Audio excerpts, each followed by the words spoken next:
We're already doing part 3. I got a song I'm working on, a horse song and a horse book. Those 2 papers, you can get the cab book now on Amazon. Amazon. It's a cab driver's reflections. You can get it's on Robert Berry is the author. Kindle, This is Robert Berry. A cab driver's reflections. That's Reflexions. I like that. Yeah. Well, it has the word reflex in it. Yes. So it's not just something that you're thinking about. It's something that comes back and forth. You see, which is what happens out there. A terrifying experience of being in an urban environment. For me, it continues to be terrifying. I go out and sleep in the woods for weeks by myself. Me in a pack, and maybe a dog and a pistol or something, and I'm never scared. I'm never scared in that dirty way. If these coyotes, which are now modern wolves, they're small wolves, if they howl all around me at night, I'm afraid, but it's a wonderful fear. It's a liberating fear. It's a clean fear. And I'm not afraid, but if I have to walk downtown Boston at night, or New York, heaven forbid, I'm scared. Well, especially now, because post 9/11, we're living in the age of the war on terror. The war on terror, right? That's what they've marketed their next stage of power, New World Order control, or that's what the name of the New World. That's what they've rolled out the New World Order, as George H.W. Bush called it. We need a New World Order. What they've rolled it out under the guise of a war on terror, and they create the terror. Yes, I'm with you on that. Most of this stuff, I don't think a lot in political terms, I guess, but most of this stuff you're saying, I think I agree with.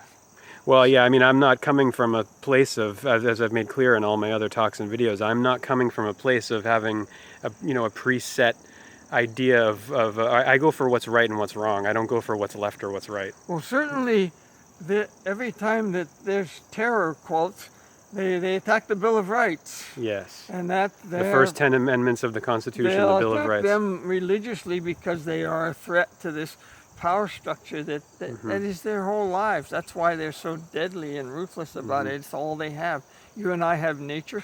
If I had to tomorrow, if I could get my truck started, I could go in the woods and live there quite comfortably, right? But that's not what they have. They have this power. Isn't that beautiful? The horse and the human female, 2 most beautiful figures in. See everything that. Look at that mare. Look, isn't she gorgeous? Maybe and she just looked up at us like she knows we're watching. And really, she's heard my voice. She knows my voice. She may be responding. I nicker at them, and they can hear extremely well. I don't know if I can get her to turn. She's preoccupied.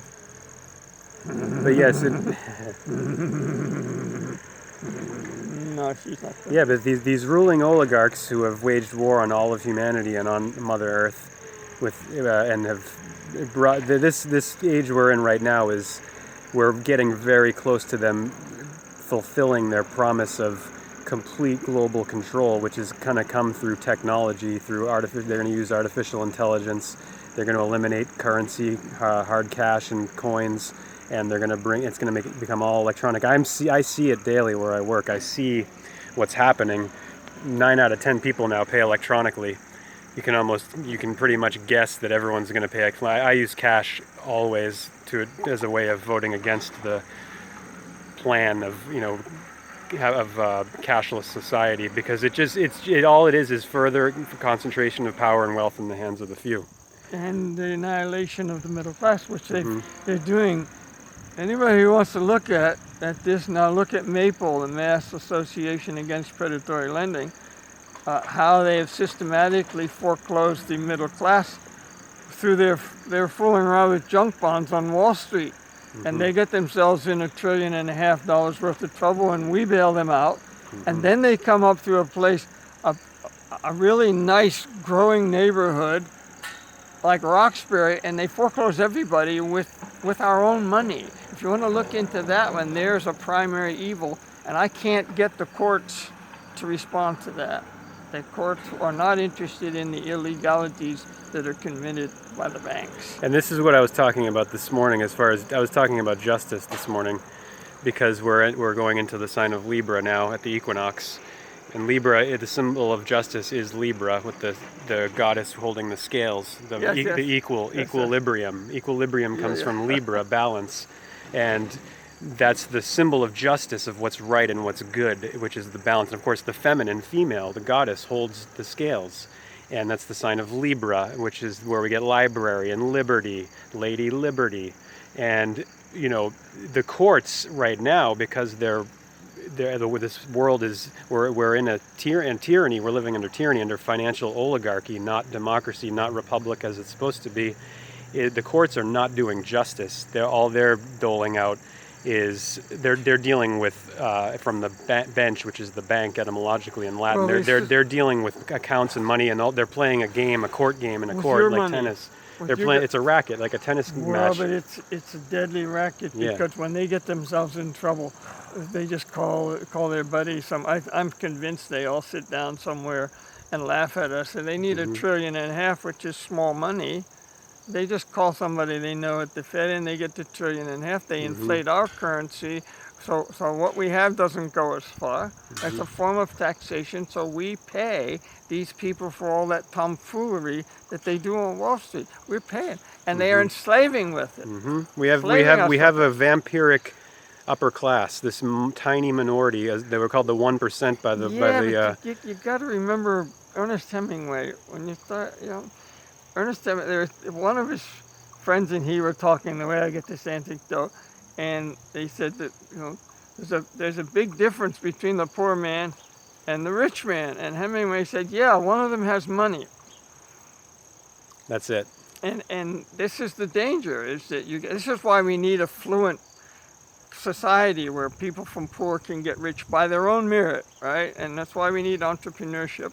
That's why we need invention and intelligence, creativity. Is that so this wealth keeps changing from one position in humanity to another, and the people who get the new wealth should be a little more sympathetic to the people who are coming up. Right? Look at the word wealth. What does it phonetically begin with? Well, to be well, like health. To be healthy is to be whole, which is to be an integer or to have integrity. To be a balanced whole, a one. You're better with words than I am. It's not to be a part or a fragment or just a little piece. It's to be the whole. Like Rumi, the Sufi poet Rumi, he said, "You are not a drop in the ocean. You are the entire ocean in a drop."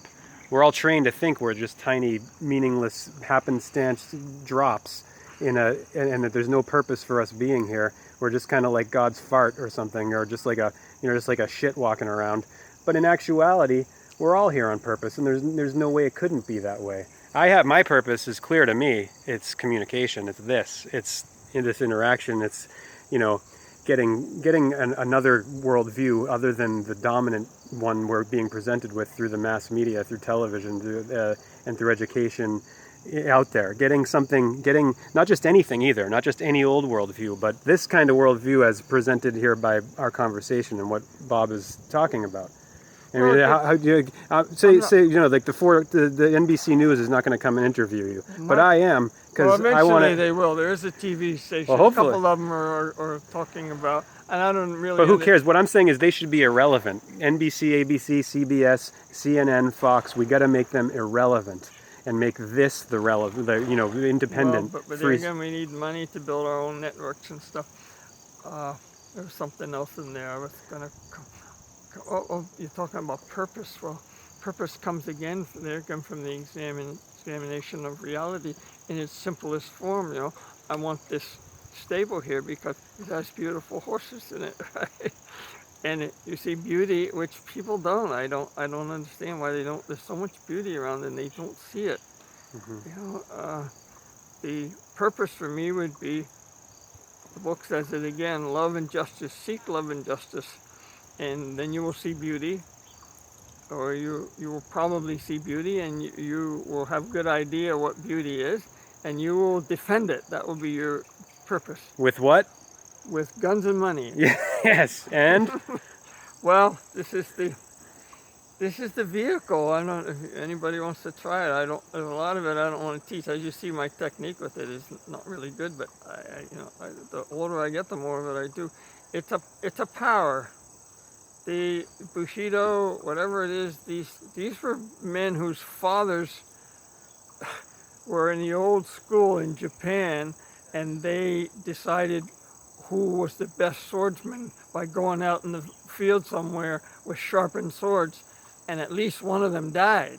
That's how serious they were about it. And they said it's power, and they were reluctant to teach it. It's calling you, it may be calling somebody who's watching this, it may be not, but remember, if you want power, you better have a good sense of justice, or a lot of things are going to go wrong. Mm-hmm. It's the misuse of power. Mm-hmm. It doesn't protect the earth anymore. Mm-hmm.